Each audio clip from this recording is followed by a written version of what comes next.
Hello दोस्तों, welcome to my YouTube channel. तो आज हम सुनाने वाले हैं आपको अक्षय तृतीया की कथा। अक्षय तृतीया की अनेक कथाएं प्रचलित हैं, जिनमें से एक प्रसिद्ध कथा इस प्रकार है।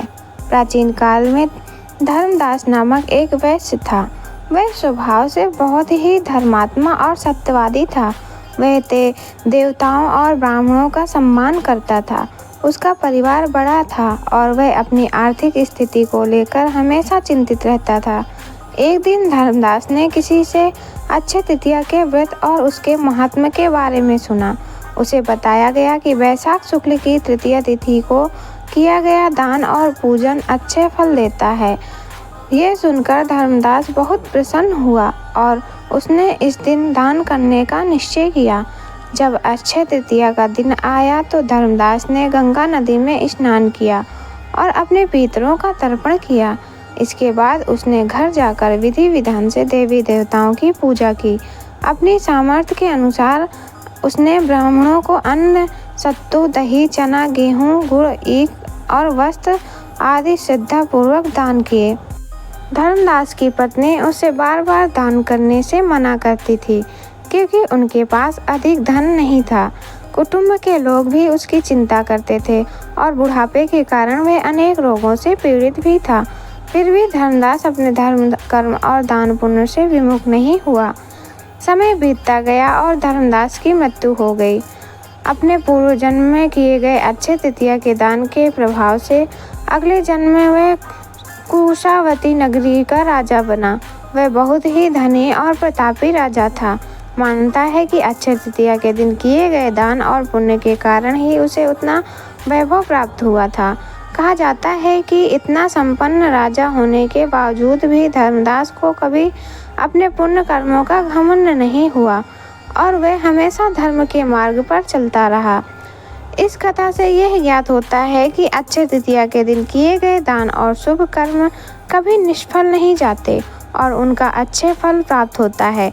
इसलिए इस दिन दान पुण्य करना और भगवान की पूजा करना बहुत ही महत्वपूर्ण माना जाता है। अक्षय तृतीया से जुड़ी एक और प्रचलित कथा पांडवों और भगवान कृष्ण से संबंधित है। जब पांडव वनवास में थे तो एक समय ऐसा आया जब उनके पास खाने के लिए कुछ भी नहीं बचा था। द्रौपदी इस स्थिति को देखकर बहुत दुखी हुई। तब उन्होंने भगवान कृष्ण का स्मरण किया। द्रौपदी की प्रार्थना सुनकर भगवान कृष्ण तुरंत प्रकट हुए। उन्होंने द्रौपदी से उस बर्तन को दिखाने के लिए कहा जिसमें वह भोजन बनाती थी। द्रौपदी ने बताया कि वह बर्तन तो खाली है, लेकिन भगवान कृष्ण ने उस खाली बर्तन में अन्न का एक कण और थोड़ी सी सब्जी का टुकड़ा पाया।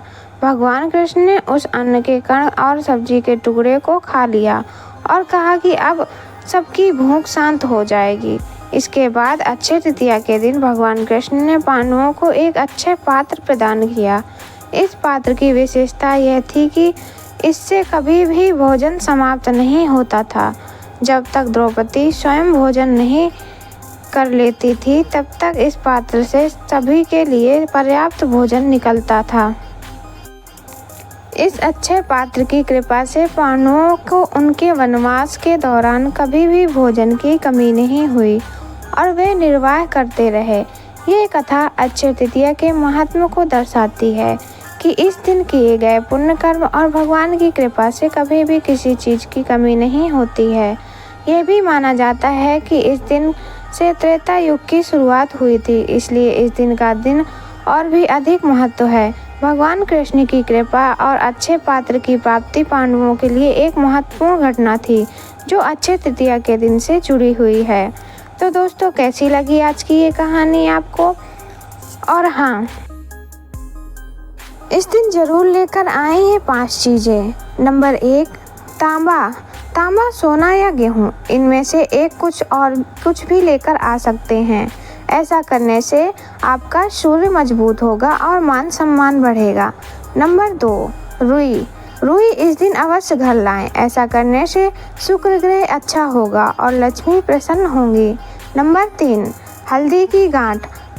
हल्दी की गांठ आपको इस दिन जरूर लेकर आना है। इससे आपका गुरु ग्रह मजबूत होगा। नंबर 4, मिट्टी का बर्तन। मिट्टी का बर्तन इस दिन अवश्य घर लाएं। आपका मंगल मजबूत होगा और कर्ज मुक्ति का मार्ग मिलेगा। नंबर 5, पीली सरसों घर में रखने से दरिद्रता दूर होगी। नंबर 6, कौड़ी कौड़ी रखने से आपकी धन संपदा बनी रहेगी।